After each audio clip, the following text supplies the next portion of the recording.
Bismillahirrahmanirrahim. Assalamualaikum warahmatullahi wabarakatuh. Waalaikumsalam warahmatullahi wabarakatuh. Sebelumnya perkenalkan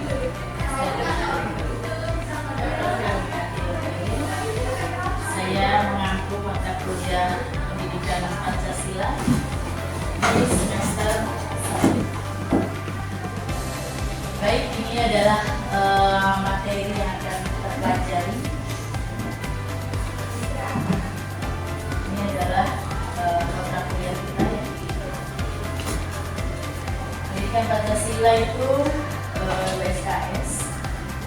Kemudian tugas-tugas kita ada semua materi yang berkaitan dengan mata kuliah yang kita ambil. Kemudian ada presentasi. Ya, untuk kontrak kuliahnya kehadiran itu 20%, kemudian penugasan 20%, ITS 10%, UAS 20%, dan tugas mandirinya 30%.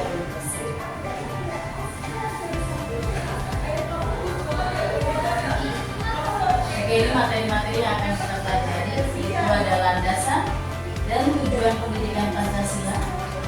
Kemudian ada Pancasila sebagai dasar negara. Ada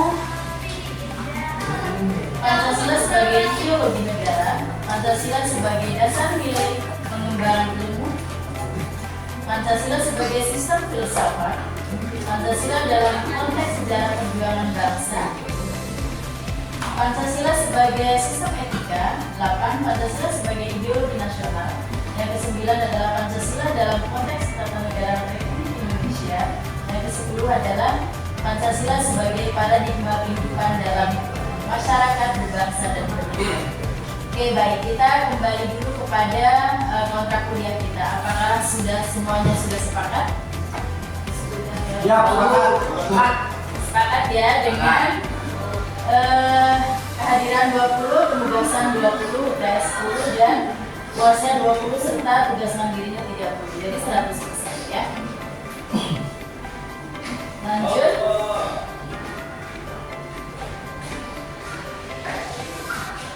Nah,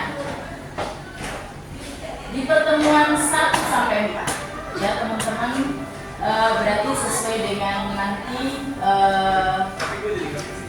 materi ya, sesuai dengan materi yang tadi akan kita bahas di pertemuan 1 sampai 4 itu saya memberikan materi secara penuh ya, untuk diskusi seperti biasa seperti ini.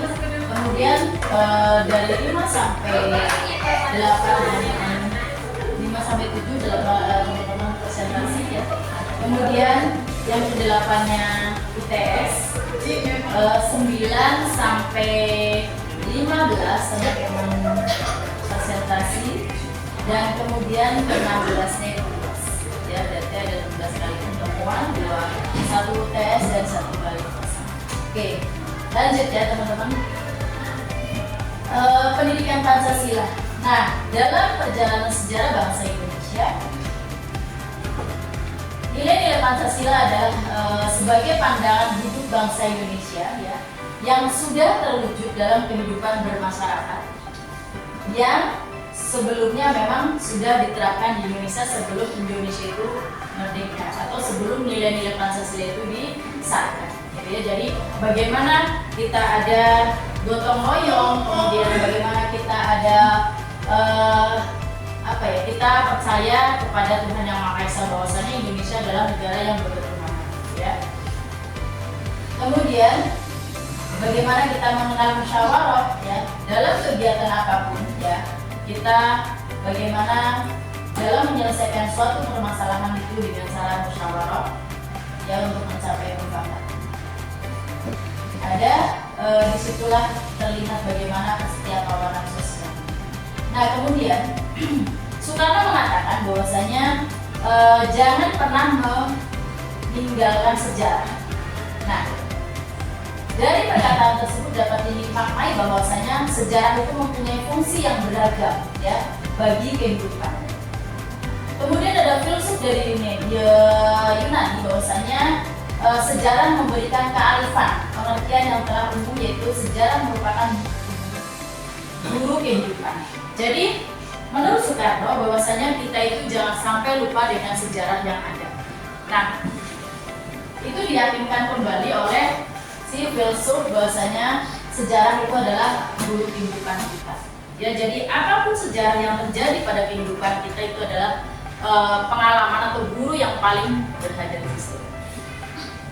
Jadi ketika kita melupakan sejarah, ya, ketika kita melupakan sejarah dalam kehidupan, maka lupa kenapa? Karena kita tidak menghargai. Nah, ketika kita tidak menghargai sebuah perjuangan, ya perjuangan bangsa Indonesia yang dilakukan oleh para pendahulu kita, ya para sejarah kita, gitu ya. Makanya disitulah akan terlihat kehancuran-kehancuran yang akan terjadi. Karena kita tidak menghargai apa yang sudah diperjuangkan oleh para pendahulu. Makanya kata Soekarno, jangan sampai meninggalkan sejarah atau jangan sampai melupakan sejarah atau jasnya. Oke, silakan teman-teman jika mau sharing, saya persilahkan. Ya, ada yang mau sharing?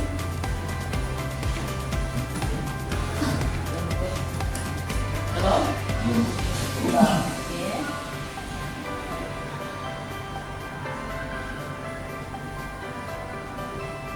Oke, saya duduk ya.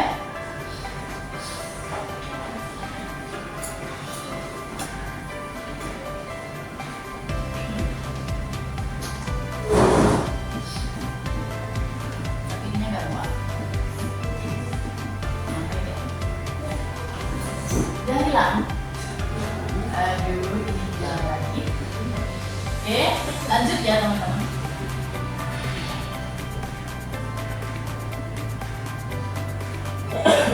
Jadi mohon dimaklum ketika bapak-bapak dan ibu-ibu saya panggil teman, ya, karena biar agar kita itu enak dalam berdiskusi. Oke, jika mereka tidak memiliki atau tidak jika konsepsi dan cita-cita itu menjadi kabur, yaitu yang saya paparkan tadi, maka bangsa itu akan dalam bahaya. Jadi ketika kita tidak menghargai sejarah, ya, kita tidak mengenal sejarah, nah itu tanda-tanda bahwasanya ada bangsa itu ada dalam bahaya. Nah, menurut John Gardner, ya, bahwasanya tidak ada bangsa yang dapat mencapai kebesaran, ya, kecuali jika bangsa itu mempercayai sesuatu, ya, dan sesuatu yang dipercayainya itu memiliki dimensi-dimensi moral guna menopang peradaban yang besar, ya.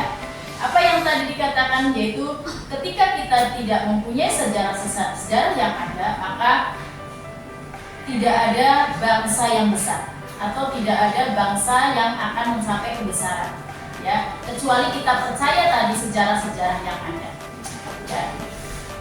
Nah, kemudian Indonesia itu banyak sekali sejarah-sejarah bagaimana perjuangan untuk menjadi merdeka, untuk menjadi Indonesia, ya, untuk diakui dunia. Jadi kita banyak sejarah yang harus kita pelajari. Lanjut ya. Nah, bagaimana landasan pendidikan Pancasila secara historis, ya? Nah, secara historis bahwasanya perkataan Pancasila sudah dikenal sejak zaman keprabuan Majapahit di bawah pemerintahan Raja Hayam Wuruk dan Majapahit. Nah, Gajah Mada kemudian ditemui pada kelopak atau negara Kartago, ya, yang dikarang oleh Empu Prapanca. Nah, historis ini teman-teman tuh harus memahami, ya, agar kita tidak melupakan sejarah, agar tidak semena-mena. Misalnya teman-teman ini adalah mahasiswa. Nah, mahasiswa berarti harus paham bagaimana historisnya.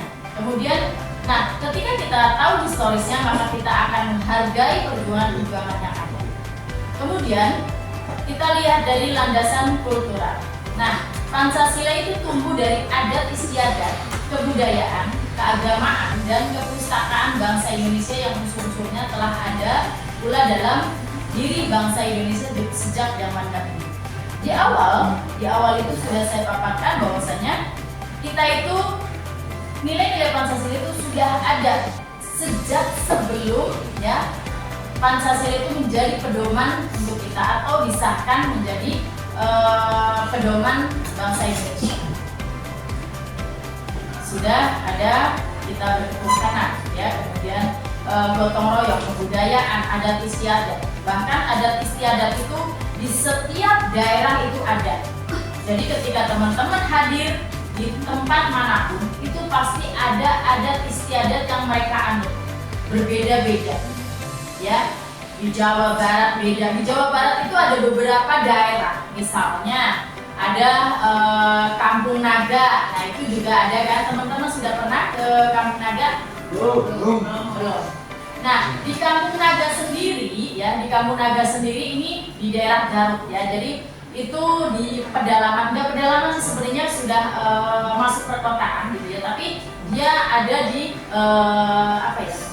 Jadi turunan dalam gitu ya. Dan nah di situ padahal itu dia itu di tengah-tengah kali. Jadi ada kali, ya. Nah, tapi yang kita tidak ini ya, mungkin tidak masuk akal atau apa gitu ya. Jadi dia tuh tidak pernah kena banjir. Padahal itu di tengah-tengah persawahan gitu. Kemudian, nah di zaman-zaman COVID itu tidak ada orang satupun yang kena COVID. Tidak ada satupun. Jadi kehidupan mereka ya terisolir di situ, tapi ketika tidak ada wifi, ya, tidak ada handphone, ada, cuman dia harus ke atas, nyari sinyal itu atau nyari listrik itu di atas. Mereka tidak pakai listrik. Jadi kehidupan mereka ya benar-benar terisolir. Kemudian kalau untuk pemerintahan mereka mengikuti pemerintahan yang ada. Ya, jadi ikut apa yang di aturan undang-undang. Jadi semuanya sudah mengikuti. Beda lagi dengan adat istiadat yang ada di Baduy. Siapa yang udah ke Baduy? Oke, mungkin Bang Ijal sudah pernah ke Baduy, bisa menceritakan itu, Bang Ijal? Assalamualaikum warahmatullahi wabarakatuh. Waalaikumsalam warahmatullahi wabarakatuh. Ingin menjelaskan karena saya sudah pernah ke Baduy, bukan berarti saya pamer atau gimana, tapi sharing dengan pengalaman saya di daerah Baduy. Itu terletak di tengah-tengah provinsi Banten, yaitu ada di Kabupaten Lebak. Jadi masyarakat Baduy itu masih dengan kepercayaannya itu kalau misalnya mereka bilang itu atau Uun ya? Uun maksudnya pegang dengan kehidupan dari Uun atau kepala adat mereka. Nah, dari segi adat mereka itu, mereka menolak adanya adat istiadat yang berinteraksi atau mengganggu adat istiadat mereka. Walaupun masih dalam adat istiadat lokal atau adat istiadat daerah Indonesia, mereka tetap menolak karena mereka masih berpegang teguh dengan adat istiadat mereka sendiri. Jadi sistem hukumnya juga mereka ada penjara khusus. Bagi siapa yang melanggar sebagai warga mereka akan dipenjara diperlakukan sebagai dari segi adat istiadat mereka. Nah, yang membedakan mereka itu ada dua. Ada Baduy luar dan Baduy dalam. Kalau Baduy luar kita tahu kebanyakan mereka pakai baju hitam dan menggunakan gelar warna hitam. Kalau Baduy dalam, mereka menggunakan baju putih dan menggunakan gelar berwarna putih.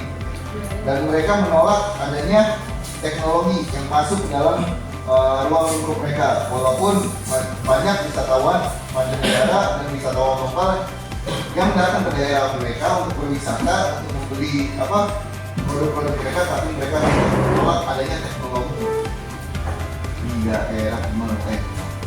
Oke, jadi apa yang diceritakan oleh Bang Ijal tadi, ya, saya izin menambahkan. Jadi mereka memang tertutup ya, tapi kalau misalkan yang dalam sekali itu sangat tertutup bahkan.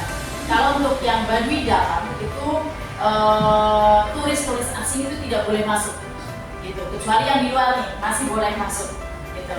Kalau yang luar, tapi kalau dalam itu nggak boleh sama sekali. Sudah boleh sekarang. Saya masukin tengahnya. Yang asing, orang asing. Saya masukin tengah, cuman mereka barang-barang bawaan saya seperti teknologi lampu itu disita. Bukan orang asing, turis. Terus Mancanegara mungkin Bu? dari luar negeri. Masuk. Cuman untuk unsur teknologi di apa? Jadi tidak diperbolehkan. Tidak diperbolehkan. Tapi mungkin boleh masuk, tapi tidak boleh meminat sepertinya. Karena Boleh minat, boleh juga cuman nggak boleh bikin tenda. Mesti minat di daerah di perumahan ya, disediakan. perumahan mereka. Ada 3 wilayah, yang satu Cibuyut, yang satu Cilinde, satu lagi Citarum. Citarum itu khusus kayak perdukunan mereka. Oh gitu. Jadi ininya ya sesepuh ya, kasepuhan ya kalau dibilang ya. Ya. Dan itu dalam adat pernikahan mereka, gitu ya, adat pernikahan mereka. Jadi siapapun yang dapat orang luar, dia harus keluar, ya. Atau misalkan orang yang ada di luar itu mau mengikuti kepercayaan yang ada di situ, gitu, atau adat istiadat yang ada di situ lah, gitu. Jadi itu semua harus mengikuti mereka. Kalau dia nggak mengikuti, berarti mereka harus keluar. Itu yang dilakukan oleh Baduy. Nah, terus kemudian kalau untuk pemakaman orang meninggal, jadi kalau misalkan di sana adat istiadatnya itu adalah ketika sudah banyak, maka sudah diratakan kembali. Gitu. Jadi saya pernah bertanya, kok diratakan gitu istilahnya? Kalau tidak diratakan dengan wilayah Baduy yang seluasnya segitu, gitu, seluasnya tidak luas gitu ya. Nah itu akan nanti habis gitu. Jadi pemukiman itu ya akan di atas kuburan-kuburan yang sudah ada, yang sudah lampau gitu. Jadi pemukiman itu di atas kuburan. Jadi nah untuk orang yang misalnya meninggal di sana ya, meninggal di sana itu ketika meninggal dalam perjalanan dia itu akan dibawa melalui kali. Jadi pinggiran kali, tidak boleh lewat rumah. Itu aturan yang ada. Aturan yang ada. Kemudian untuk anak-anak itu yang biasanya potering.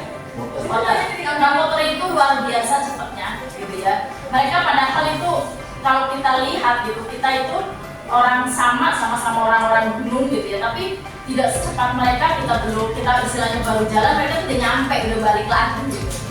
Itu fotonya seperti itu, cepat sekali. Oke, lanjut ya.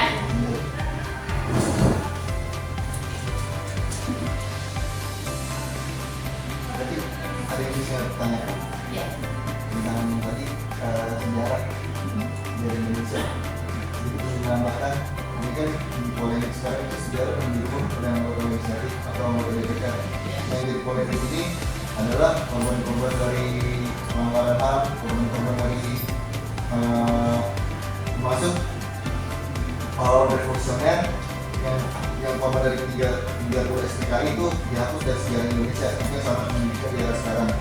Karena Pak Nizon selaku anggota legislatif ingin berubah, jadi catatan kelam di Indonesia ini tidak ada, hanyalah sejarah Belanda, Jepang, Spanyol dan Inggris yang menjadi Indonesia itu yang memasukkan dalam sejarah dan akan dipersebarluaskan di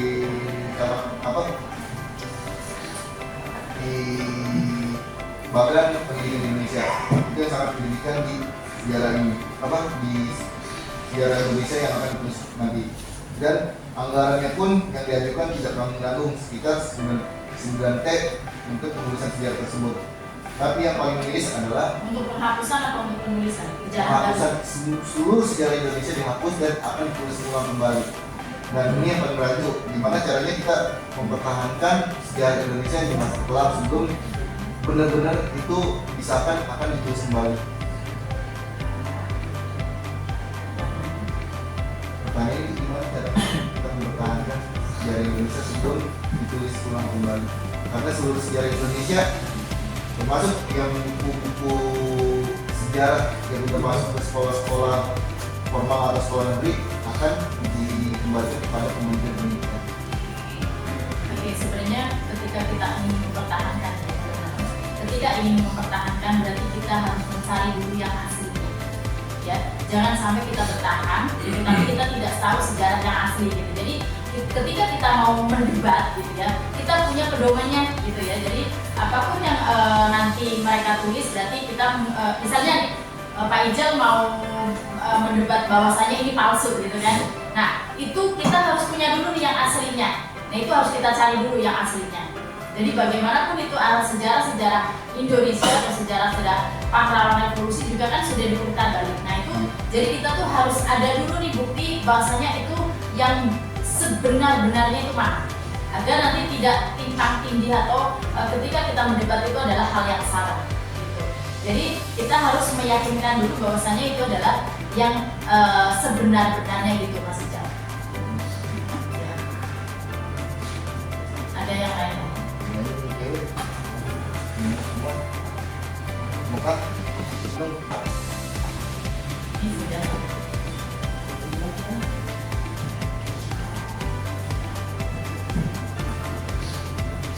Oke, saya lanjut ke landasan filosofis. Nah, Pancasila ini adalah sebagai dasar filsafat negara dan pandangan filosofi bangsa Indonesia. Nah, sehingga dalam setiap aspek penyelenggaraan negara harus bersumber pada nilai-nilai Pancasila. Kemudian, landasan yuridisnya, Pancasila berkaitan erat dengan perundang-undangan yang memberikan dasar hukum dan kekuasaan secara yuridis, ya, ketatanegaraan bagi penyelenggara pendidikan Pancasila. Ya. Nah, ketika kita berpedoman bagaimana Pancasila itu kita lihat sebagai landasan filosofis. Nah, kita akan melihat bahwasanya ketika apapun tindakan kita, ya tindakan kita harus berpedoman kepada nilai-nilai yang ada. Bagaimana nilai ketuhanan gitu ya. Ketika kita akan melakukan korupsi misalnya, kita lihat bahwasanya kita ada yang mengawasi kita, misal, ya kan? Ada Tuhan gitu, ada Allah, Allah deh, ada Allah yang mengawasi kita dengan para malaikat-malaikat yang menjadi apa? CCTV lah kalau di dunia digital gitu ya. Nah, kita tuh ketika akan berbuat seperti ini, kita menyadari bahwasanya kita mempunyai sila kedua dengan keadilan, ya kan? Kita akan adil untuk semua rakyat Indonesia, gitu ya. Dengan ketika kita mau berbuat kerusuhan, ada sila persatuan, ya kan? Ketika kita tidak menghargai keberagaman yang ada sila persatuan yang kita lihat bahwasanya itu kita ada persatuan Indonesia gitu ya, dari berbagai ragam, ya kan, ada agama, kemudian ada budaya, ya, itu ada bahasa, ya. Ketika kita tidak menghargai bahasa yang satu dengan yang lainnya, maka akan main kata-kataan. Apa main kata-kataan? Ya, saling menyinggung gitu. Jadi agama kamu apa? Agama saya ini gitu. Ketika kita agama itu, saya pasti akan bilang agama saya itu yang baik, yang benar gitu kan. Gitu. Jadi ketika kita berdebat tentang agama, kepercayaan, sebuah kepercayaan itu tidak bisa didebat karena masing-masing yakin, gitu kan? Masing-masing yakin itu ada agama saya yang benar, gitu. Ya. Ketika nanti kita tidak dalam hal misalkan saya tentang hari raya atau tentang ibadah saya, nah itu harus saling menjaga, saling menghargai, saling menjaga bagaimana dia melaksanakan ibadah. Biarkan saja gitu, itu adalah toleransi kita sesuai dengan sila pertama. Nah kemudian sila keempat, ya, ketika kita dalam diskusi misalnya diskusi kelas atau diskusi lingkungan masyarakat gitu kan, nah itu kita juga harus lihat bagaimana kita kembali kepada musyawarah untuk mufakat, ya, tidak jadi saling menghargai pendapat si A, pendapat si B, nah itu kita saling menghargai. Ya, ketika saya mengusulkan ide misalkan, atau Bang Jul mengusulkan ide, atau Budian mengusulkan ide, nah itu juga harus dihargai, gitu ya, dihargai, kemudian didiskusikan. Ini sudah benar nggak sih, gitu? Ini sudah satu tujuan belum, gitu? Nah itu. Jadi dalam setiap organisasi memang berbeda-beda gitu ya, tapi nanti disatukan lagi dengan bagaimana musyawarah untuk mencapai tujuan yang sama. Bagaimana Indonesia merdeka kalau tidak bermusyawarah gitu ya, dengan bahasa yang berbeda-beda ya, dari Jong Java, dari mana lagi? Papua gitu. Ketika mereka dengan bahasa masing-masing gitu ya. Jong Papua. Jong Java gitu ya. Ya, Jong Papua, Jong Celebes, Sulawesi ya kan. Nah, ketika mereka dengan bahasa mereka gitu ya, tidak disatukan dengan bahasa Indonesia, nah mereka akan berdiri sendiri-sendiri ya, tidak akan tercapai kemerdekaan. Makanya disatukanlah dengan bahasa Indonesia menjadi bahasa nasional ya. Dan makanya ada namanya Sumpah Pemuda, bagaimana mereka harus bersumpah bahwasanya ada bangsa yang satu, bangsa Indonesia, bertumpah darah satu, tumpah darah Indonesia. Kemudian bahasa persatuan, bahasa Indonesia. Nah itu mereka disatukan dengan itu. Nah yang lebih kita bangga sekarang ini adalah bahasa Indonesia adalah bahasa internasional ya, sudah disahkan. Jadi kita pede mau ke luar negeri, kamu juga harus bisa bahasa saya karena bahasa saya sudah menjadi bahasa internasional, gitu kan? Yes. Saya siapa? Kan Jadi jadi maaf ya, kalau saya ngomong di misalnya kita ke Thailand atau ke mana gitu ya, ketika mereka tidak bisa berbicara omongan saya atau nah kan kita sekarang setiap kali kita ke sana kita harus menguasai bahasa mereka kan? Yes. Nah giliran mereka harus menguasai bahasa kita. Apa bahasa Thailand? Sawadika. Gitu. Ya, jadi yang paling membanggakan itu. Jadi bahasa nasional kemudian sudah menjadi bahasa nasional. Tapi mudah-mudahan ya teman-teman, dari bahasa Indonesia yang disahkan menjadi bahasa internasional, ya nilai mata uang kita atau nama mata uang kita juga dikenal, ya karena maaf di Vietnam tidak kenal rupiah, ya di Laos apalagi tidak kenal namanya rupiah. Itu berdasarkan dari penelitian yang saya lakukan, bukan saya omong-omong kosong gitu ya, karena saya udah kesonong gitu ya. Jadi ketika saya mau membayar pakai rupiah, dia bilangnya rupiah. Iya betul. Gitu. Jadi mereka itu kenal rupiah, Malaysia apa? Ringgit. Ya. Jadi mereka itu mengenalnya itu rupiah bukan, katanya gitu. Bukan rupiah. I don't know. Bukan kok. Gak apa-apa sambil itu. Jadi mereka tuh mengenal rupiah. Ketika kita hitung dengan rupiah dan Laos itu kan kita masih di atasnya Laos ya, rupiah Laos itu berapa gitu, masih di bawah kita lah istilahnya. Dia baru tahu, oh ternyata ada ya. Kalau kita mungkin dengan adanya kemarin Soekarno atau Jokowi, kita bilangnya Jokowi, bukan rupiah. Coba itu, kan miris begitu. Kemudian, nah saya mengambil ini, oh Soekarno dikasih tahu lah si merah tadi, gitu.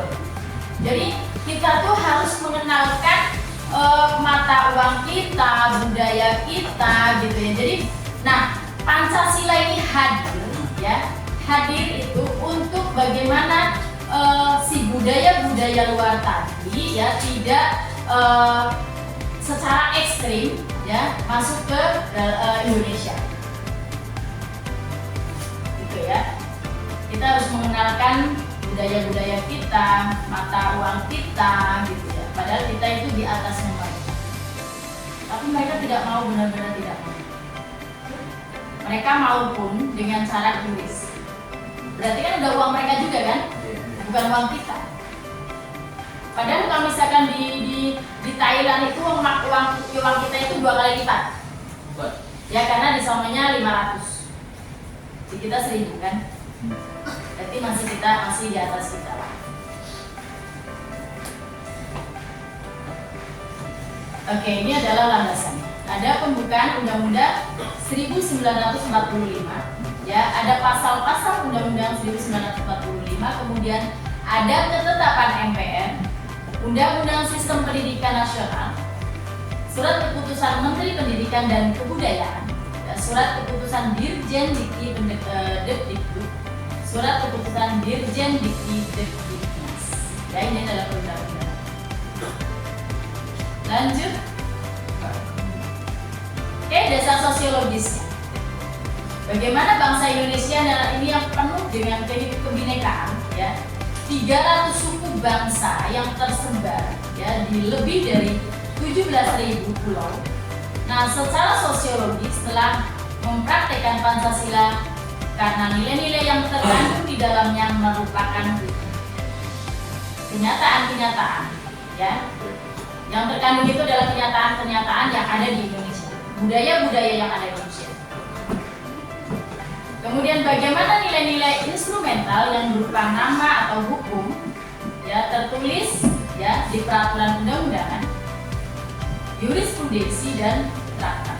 Traktat itu adalah adat istiadat, ya, maupun yang tidak tertulis seperti adat istiadat, kesepakatan atau kesepahaman dan konvensi.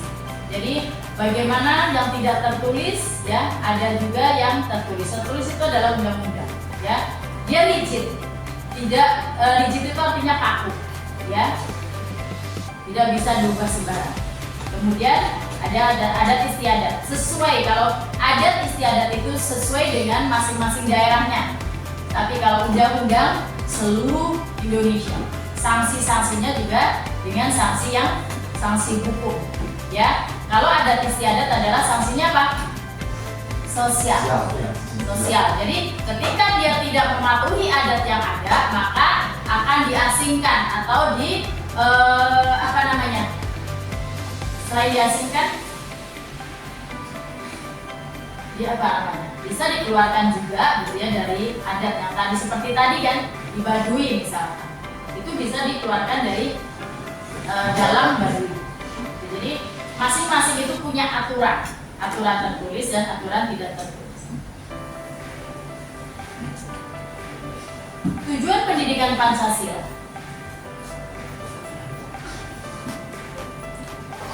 Ini ada di SK Dirjen Dikti, ya, nomor 38 Dikti/Kep/2002. Kamu masih berlaku? Jadi kalau ini, ya, dia junto jadinya jatuhnya. Jadi mempedomani yang ada. Gitu. Oke, pendidikan Pancasila bertujuan untuk menghasilkan peserta didik yang beragama dengan sikap dan perilaku yang memiliki tanggung jawab sesuai dengan hati nuraninya, mampu mengenali masalah hidup dan cara pemecahannya, mengenali perubahan dan perkembangan ilmu pendidikan, memiliki rasa persatuan dan kesatuan sesuai dengan nilai-nilai Pancasila yang ada. Bagaimana mereka mengenali perubahan-perubahan, ya, dan perkembangan ilmu pendidikan. Ilmu pendidikan itu selalu berkembang, ya, selalu mengikuti perkembangan zaman yang ada. Bagaimana mereka memecahkan sebuah permasalahan, ya, permasalahan yang mereka hadapi, mereka pecahkan dengan sudah memiliki hati nurani, makanya mereka dapat memecahkan masalah dengan cara yang bijak. Silakan, mau ada diskusi?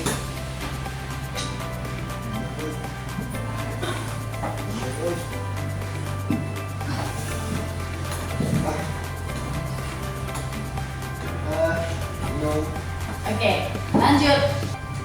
Kemudian yang kedua itu SK Dirjen Dikti, ya, dapat memahami dan mampu melaksanakan jiwa Pancasila dan Undang-Undang Dasar 1945 dalam kehidupan sebagai warga negara Republik Indonesia. Yang kedua adalah menguasai pengetahuan dan pemahaman tentang beragam masalah dasar kehidupan bermasyarakat, berbangsa dan bernegara. Yang ketiga adalah memupuk sikap dan perilaku yang sesuai dengan nilai-nilai norma Pancasila. Yang keempat adalah membentuk mahasiswa dalam proses belajar, proses berpikir, memecahkan masalah dan mengambil keputusan dengan menerapkan strategi ya dari nilai-nilai Pancasila.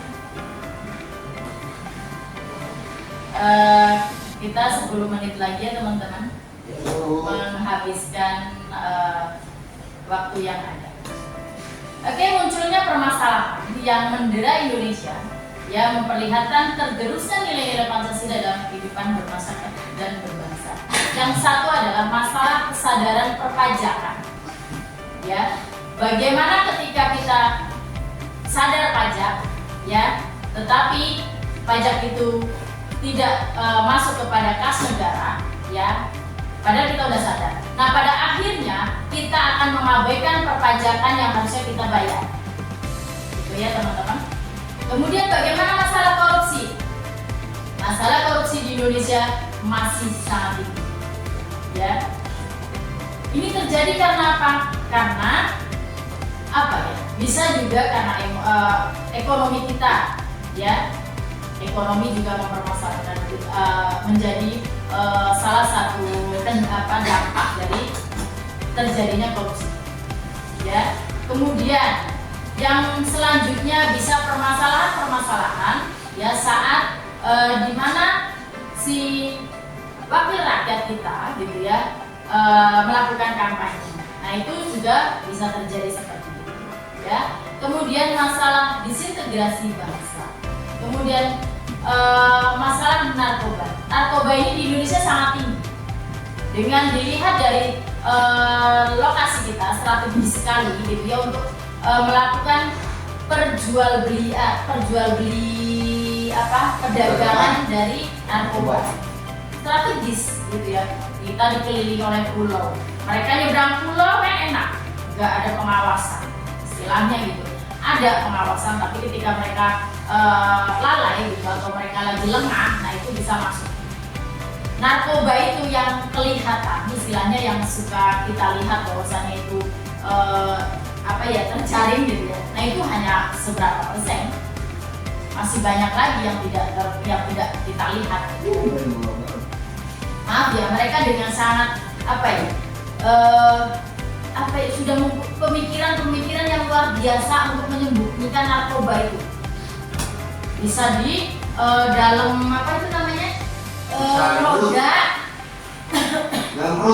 roda perut ya. Tapi paling sering kalau misalnya yang kecil lah gitu. Terus kalau misalnya yang paling gede nih disembunyikan di dalam beras. Beras. Oh tahu dulu. Kok Ijal tahu ya Ijal? Dulu jangan-jangan kamu salah satu dari jaringan tersebut. Lihat. Ya. Biasanya dalam bra juga bu, bra. Itu kalau misalnya Bisa gitu. Bisa. Kalau kan aku Pak. Si bra. Saya pernah buka bu. Buka apa itu? Ya masih tadi masuk kok. Biasanya itu kalau misalnya gede disembunyikan dari via India itu nggak lewat Aceh tapi langsung ke samudra selatannya Samudra Pasifik. Ibaratnya antara di pantai selatan ataupun di Bali. Paling sering itu di Bali. Nah, mereka menyembunyikan itu kalau misalnya yang kecil di dalam perut dan dikonsumsi dulu, dibikin seperti pil, dikonsumsi dulu pakai makanan, nanti dikeluarkan setelah buang air besar. Nah, kalau misalnya permainan besar itu rata-rata supaya dari beras, karena Indonesia itu masih impor dari beras, rata-rata dari India, dari Thailand. Nah, paling sering itu dari Thailand, penyelundupan narkoba melalui jalur Ghana. Nah, di beras itu tadi diselipkan di satu karung misalnya isinya 100 kg, nanti diselipkan antara ukuran 20 kg antara 2 bungkus ataupun 3 bungkus.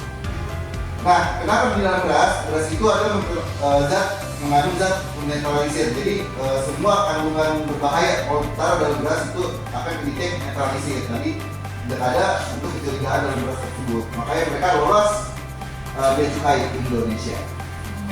Ya kita sering lihat ya. Jadi banyak sekali gitu mereka tuh menyembunyikannya itu di mana aja, mereka tuh udah saking apa ya? Saking hafalnya gitu ya. Terus udah gitu saking mereka itu pengen menyelundupkan gitu. Jadi dimanapun mereka itu ada aja gitu idenya gitu untuk masukin itu gitu. Nah, yang saya heran itu tadi yang dimakan gitu ya. Nah, dimakan, makanya kadang kalau dia ketangkep suka diberi makan ya agar bisa keluar gitu. Iya, sudah dimakan. Kadang dikasih Listerine. Listerine itu disuruh minum. Kenapa disuruh minum Listerine? Karena Listerine itu mengandung alkohol yang bisa membuatkan disperut. Jadi ketika mereka buang air besar, ketahuan semuanya. Dan itu narkoba itu tidak ada di dalam perut. Dan Tidak. terus ngapain dia minum narkoba kalau nggak makan narkoba kalau nggak acuh buat apa? Karena masih, jadi pinter bu, dibungkus pakai plastik, dimasukin pakai sedotan. Nah, kalau sedotan itu dalam perut nggak bakal hancur. Ya. Tapi kalau misalkan dia makan itu hancur nggak? Enggak, narkobanya nggak bakal hancur. Tetap Bukan makan yang tidak dibungkus, hancur kan? hancur. Sama kan kayak obat itu. Iya, cuman berisiko berbahaya antara lambungnya yang jebol atau ususnya yang jebol. Ya, sebenarnya itu karena mereka itu banyakan duit atau mungkin mereka itu stres gitu ya. Itu bisa ada juga ya dari situ ya. Makanya banyak pepatah mengatakan maling itu lebih pintar daripada korupsi. Iya, karena dia kadang itu sama ya. Orang ngumpet ya sama orang nyari. Itu yang ngumpet itu udah maksudnya melihat dia, yang nyari gak lihat, bener gak? Iya. Yang ngumpet itu lihat dia mondar mandir gitu ya. Tapi yang nyari itu gak lihat. Itu mungkin seperti pepatahnya Bang Ijal. Ya, maling itu lebih pintar gitu. Gitu daripada yang nyari. Wahyu, Saya. ada yang mau diskusi? Lanjut ya. Iya. Masalah bertegak hukum dan keadilan, ya kita lihat bagaimana hukum itu apa? Jempol ke atas, jempol ke atas, tadi ke bawah. Nah itu biasanya terjadi di negeri-negeri sono, ya tidak ada di negeri kita ya. Indonesia. Tidak ada. Itu ya.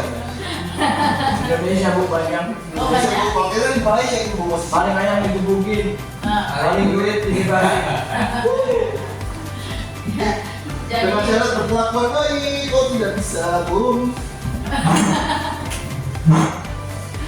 jadi ya itu masing-masing adalah kenapa muncul permasalahan-permasalahan yang mendera kita gitu ya, kemudian tergerusnya nilai-nilai yang ada, yaitu disebabkan oleh 7 dari indikator ya, tergerusnya nilai-nilai Pancasila karena mereka tadi tidak berpedoman kepada ketuhanan yang Maha Esa.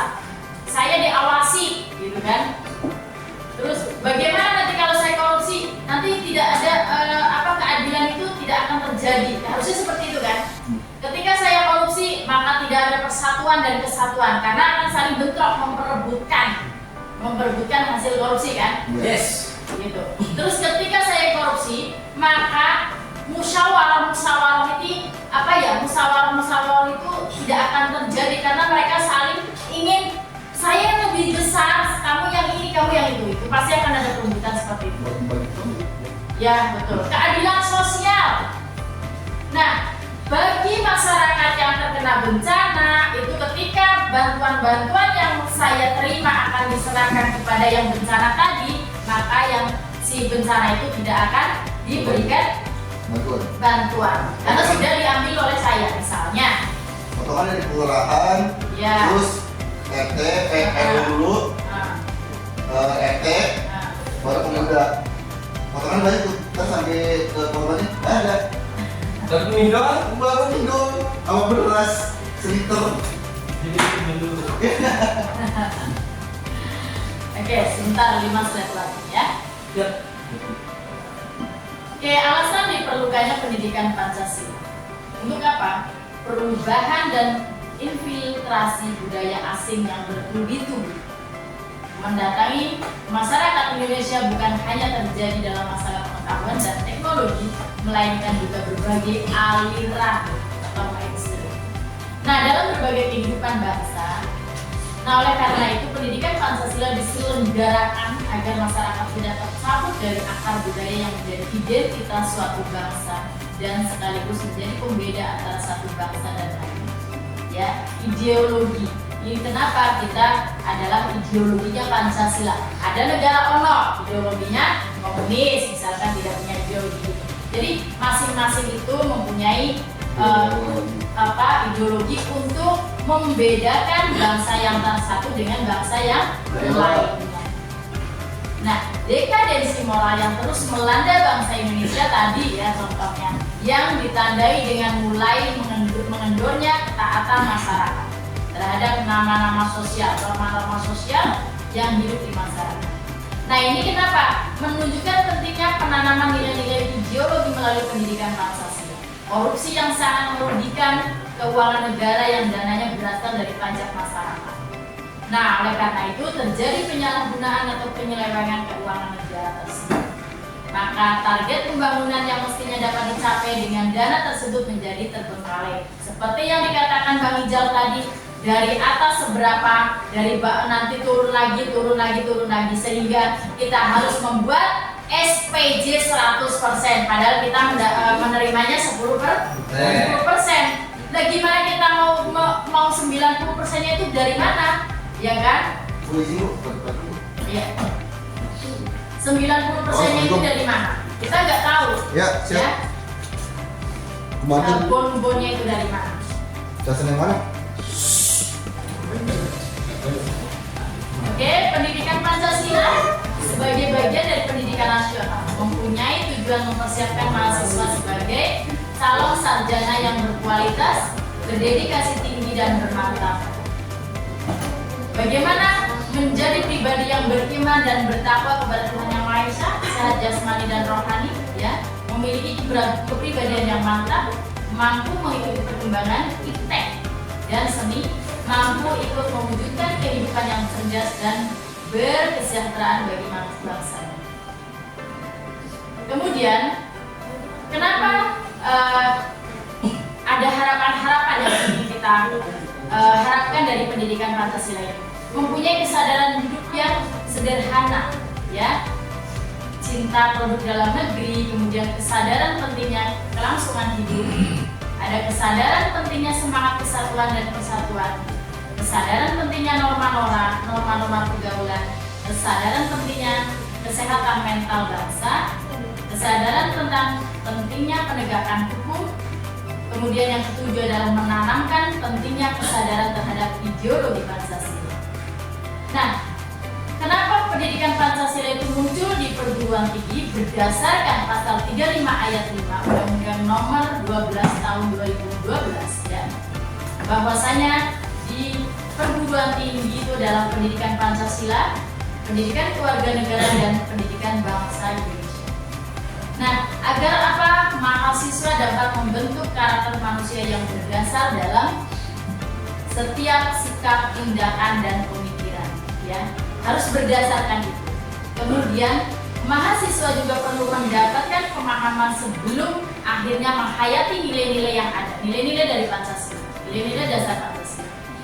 Kemudian sebagai warga negara Republik Indonesia, mahasiswa mendapatkan bimbingan untuk menerapkan Pancasila dalam kehidupan kita sehari-hari, ya. Bangsa, negara, masyarakat, nah itu di mana mahasiswa harus berpedoman. Turut berkontribusi dalam persatuan bangsa dengan menjauhi tindakan yang memicu penyebab budarnya Bhinneka Tunggal Ika. Karena tadi kita dari berapa tadi 30, ya, 300, ya, kemudian dari 17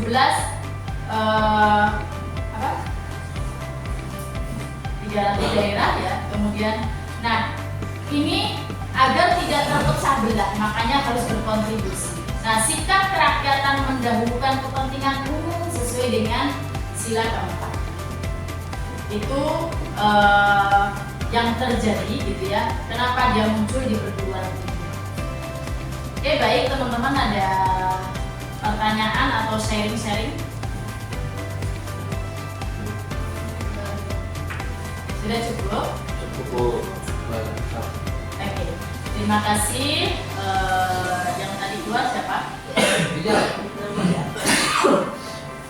Baiklah, nanti teman-teman berarti untuk pertemuan berikutnya adalah masih saya, ya, masih saya yang memaparkan. Kemudian nanti selanjutnya adalah teman-teman melakukan presentasi dan diskusi kelompok masing-masing. Ya. Baiklah, saya akhiri untuk pertemuan hari ini. Terima kasih. Wabillahi taufiq wal hidayah. Wassalamualaikum warahmatullahi wabarakatuh. Waalaikumsalam warahmatullahi wabarakatuh.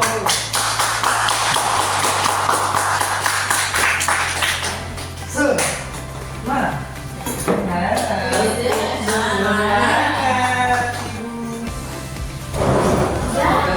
Bisa tutup ya? Bisa tutup ya? Dan saya nggak apa-apa kan? Udah sukses dulu. Amin ya Allah ya. Ayo. Ayo.